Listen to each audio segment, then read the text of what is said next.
નમસ્તે, હું ભવ્ય વર્મા, જિલ્લા કલેક્ટર અમદાવાદ. આપણે બધા જાણીએ છીએ કે અમદાવાદમાં આવતા 2 દિવસ માટે આઈએમડી ડિપાર્ટમેન્ટથી રેડ એલર્ટ છે, 31 જુલાઈ અને 1 ઓગસ્ટના દિવસે. એના માટે તંત્રએ પૂરી તૈયારી કરી છે.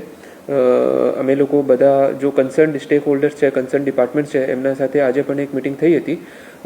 પોલીસ સ્ટાફ છે, પછી પ્રાંત ટીડીઓ મામલતદાર, chief officers, health team, road and building ડિપાર્ટમેન્ટની સ્ટેટ અને પંચાયતની ટીમ, બધા લોકો સાથે તંત્ર તરફથી બધા તાલુકામાં એક સિનિયર ઓફિસરની નિમણૂક કરવામાં આવી છે અને આજે સાંજે સુધી બધા સિનિયર ઓફિસર્સ પોતાની તાલુકામાં પહોંચી જશે, ત્યાં રાત્રિ રોકાણ કરશે અને જેટલી પણ તૈયારીઓ થઈ છે આ તૈયારીઓનું એક વખત ફરીથી રિવ્યૂ લેશે.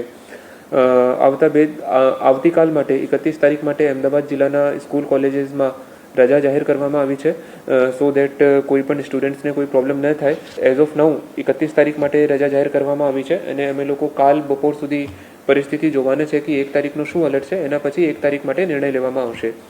આપણી પાસે જિલ્લામાં 3 ટીમ્સ અવેલેબલ છે, સ્પેસિફિક ટીમ. એક એનડીઆરએફ ટીમ અવેલેબલ છે અને 2 એસડીઆરએફ ટીમ અવેલેબલ છે. આ ત્રણેય ટીમ આપણે ધોલકા, બાવલા અને સાણંદમાં સ્ટેશન્ડ છે અને જે તાલુકામાં અમે લોકોને જરૂરિયાત પડશે એ તાલુકામાં એ લોકોનો ઉપયોગ કરવાના છે. બધા લોકોને અપીલ છે, કારણ કે શક્યતા ભારે વરસાદની છે. આવતા 2 દિવસ માટે પણ ભારે વરસાદની શક્યતા છે, તો જ્યાં સુધી એકદમ કોઈ ઇમરજન્સી સિચ્યુએશન ના હોય ત્યાં સુધી ઘરોમાંથી ન નીકળવાની એક અપીલ છે તંત્ર તરફથી.